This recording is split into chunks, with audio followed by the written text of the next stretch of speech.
Welcome guys, आपका स्वागत है लाइब्रेरी मैनेजमेंट सिस्टम के पार्ट 8 में। आज मैं आपको बताने वाला हूं कि आपको बुक को रिटर्न कैसे करना है। इसके पिछले वीडियोस में मैंने बताया था कि बुक इशू कैसे होती है, तो रिटर्न बुक के बारे में आज हम देखते हैं। तो चलते हैं हम इधर, तो इसके पैनल पे चलते हैं। तो हमें रिटर्न करने के लिए अब देखिए, लाइब्रेरियन के पास लाइब्रेरियन ने इसके लाइब्रेरियन बुक को इशू कर दिया स्टूडेंट को। तो उसने बुक को इशू किया। अब स्टूडेंट को उस बुक को 7 डेज या 10 डेज के बाद रिटर्न करना होता है। वो बुक लेके आया, तो लाइब्रेरियन को क्या डाटा चाहिए उससे? बुक की आईडी चाहिए। तो बुक की आईडी स्टूडेंट ने बताया कि बुक की आईडी है सर 9858, और अपना रजिस्ट्रेशन नंबर बताया MBA 2020 1102, अपना रजिस्ट्रेशन नंबर और आईडी बताया। उस लाइब्रेरियन ने इसे फिल किया इशूइंग डिटेल्स में, और फिर इसे सर्च मारा। सर्च मारते ही स्टूडेंट का डिटेल आ जाएगा, बुक का डिटेल आ जाएगा कि बुक का नाम क्या था। तो ये था स्टूडेंट का नाम, कोर्स, यूनिवर्सिटी, ईयर, और किस डेट को बुक जो है इशू हुई थी, यानी कि 5 अगस्त को इशू हुई थी। ठीक है, 5 अगस्त को बुक इशू हुई थी, ये डेट आ गया। अब रिटर्न बुक, अब रिटर्न डेट देना है उसे कि कब अब वो रिटर्न कर रहा है। जैसे कि उसने 20 को रिटर्न कर रहा है, तो 20 को उसने डेट डाला, लाइब्रेरियन ने डेट ऑफ रिटर्न डाला और रिटर्न पे क्लिक कर देगा। रिटर्न पे क्लिक करते ही एक मैसेज आएगा, बुक रिटर्न सक्सेसफुली, यानी कि बुक जो है वो रिटर्न हो चुकी है डाटाबेस में, और इसे वो ओके कर लेगा। ठीक है, यानी कि बुक जो है वो रिटर्न हो गई। अब इसको, ये था आपका जीयूआई पार्ट। अब हम समझते हैं इसके कोडिंग पार्ट को। तो इसका जो लेबल्स वगैरह है, टेक्स्ट फील्ड और इमेजेस, मैंने पहले ही आपको बताए हैं।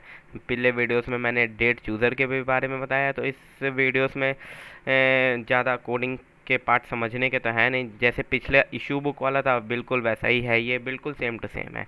तो इसमें भी वही इंपोर्ट करवाया है हमने, सारे फाइल जो पिछले वीडियोस में करवाए, पिछले वाले पार्ट्स में करवाए थे। इशूइंग बुक्स में इंपोर्ट करवाया है com.toeditor.calendar.jdate और इसके अंदर भी हमने रखा हुआ है आपका ये कैलेंडर वाले फाइल को यूज़ कर, कैलेंडर डॉट जार फाइल को यूज़ करेंगे, जिसमें जार फोल्डर में रखना है, और लाइब्रेरी में भी इंपोर्ट करा लेना है। ठीक है, तो हमने एक रिटर्न नाम का क्लास बनाया, रिटर्न नाम के क्लास में जे डेट चूज़र बनाया, कंटेंट पेन बनाया, और फिर उसके मेन मेथड में रिटर्न को कॉल कराया। तो मेन मेथड में कॉल करेंगे तो इसका कंस्ट्रक्टर जो है रिटर्न बुक का पब्लिक कंस्ट्रक्टर, ये कॉल होगा। ठीक है, अब हम कोडिंग को देखते हैं इसके। तो इसमें बिल्कुल वैसा ही है जैसे कि पिछले वाले कोडिंग्स में था। जो पहले हम समझते आ रहे हैं, लेबल बनाना कैसे, लेबल कैसे बना, टेक्स्ट फील्ड कैसे बना, आपका बटन्स कैसे बना, ये हमने पिछले वीडियोस में समझा है। ठीक है,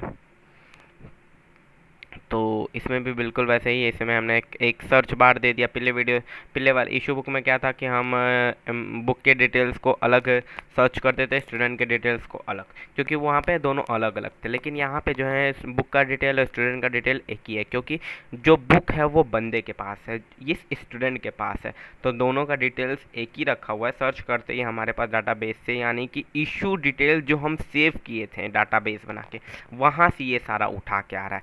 कैसे आ रहा है? तो उसी डाटाबेस को आइए आज हम समझते हैं। बाकी तो जीयूआई पार्ट है वो आपने पहले ही समझा हुआ है, बटन्स वगैरह कैसे बनाते हैं, तो सिर्फ आप देख लीजिए कोडिंग को।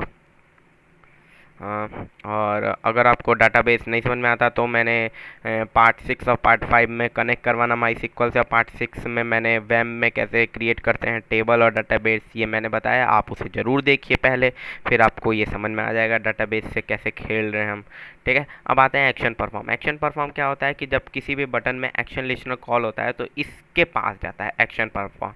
ठीक है, एक्शन परफॉर्म को सबसे आखिरी में लिखते हैं। ट्राई कैच के अंदर पूरी की कोडिंग होती है। कनेक्ट को लगाया है क्यों? क्योंकि हमें डाटाबेस कनेक्ट क्लास का जो क्लास है ना उसका ऑब्जेक्ट बनाया है। क्यों? क्योंकि हमें डाटाबेस से कनेक्ट होना है। ठीक है, डाटाबेस से पहला बटन था सर्च वाला।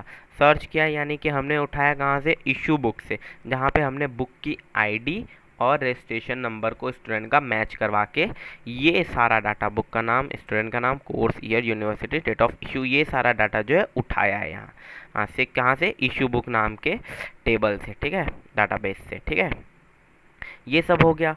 अब हमने क्या किया? अब दूसरा बटन जो है वो रिटर्न बुक का बटन है। रिटर्न बुक जैसे ही हम रिटर्न पे क्लिक करें, यानी कि इस रिटर्न वाले बटन पे क्लिक करें, तो एक मैसेज आ रहा है, बुक रिटर्न सक्सेसफुली। ठीक है, अब इसको समझते हैं हम क्या है ये। ठीक है, हमने लिया पूरा रिटर्न कराना है। रिटर्न कराना है यानी कि हमने रिटर्न बुक के टेबल में इन सारे डाटा को इंसर्ट भी तो कराना होगा, यानी सेव भी करवाना है, यहाँ पे राइट भी करना होगा डाटा को। तो क्या क्या राइट कर रहे हैं, बुक की ID, registration number, book name, S name, बिल्कुल सारा पिछले इशू बुक वाला ही है, बस इसमें डेट ऑफ इशू के साथ साथ डेट ऑफ रिटर्न भी आ गया है, ठीक है, कि किस डेट को रिटर्न हुई है, ताकि हम इन सारे डाटा को स्टैटिक्स में शो कर सकें, ठीक है। ये हो गया। फिर आपका जी ऑप्शन पेन कैसे चल रहा है ये आपको पता ही है। रिस्पॉन्स बनाते हैं, रिस्पॉन्स यदि पॉजिटिव होगा तो यहाँ पे जो एक्स की वैल्यू पॉजिटिव होगी तो यहाँ पे हमें देना है बुक रिटर्न सक्सेसफुली, अगर नेगेटिव आ गई तो एरर शो कराना है। और तीसरे में होम पेज का लिंक दे दिया है। तो बिल्कुल ये पिछले पार्ट की तरह था, इसमें बहुत कुछ अलग कोडिंग वगैरह नहीं थे। तो आज के लिए इतना ही दोस्तों। आपको अगले पार्ट में मैं आपको बता दूंगा कि आपको ड्राइव से कैसे उठा के कोडिंग, ये जार फाइल्स हो गए कैसे सेव करना है, और लाइब्रेरीज में कैसे ऐड कराना है, इमेजेस कैसे उठाना है गूगल ड्राइव से। अगले पार्ट में मैं आपको ये बता दूंगा। सो अभी के लिए थैंक यू दोस्तों, thank you and please like and subscribe my channel. आपको इसी तरह वीडियोस पसंद आता है लाइब्रेरी मैनेजमेंट सिस्टम का, मैं आगे भी सॉफ्टवेयर बनाऊंगा तो उनको भी शेयर करता रहूँगा। प्लीज़ आप इस वीडियोस पे प्यार दिखाइए सभी वीडियोस पे, तभी मैं इसको कंटिन्यू आगे रखूँगा, मुझे भी अच्छा लगेगा ना।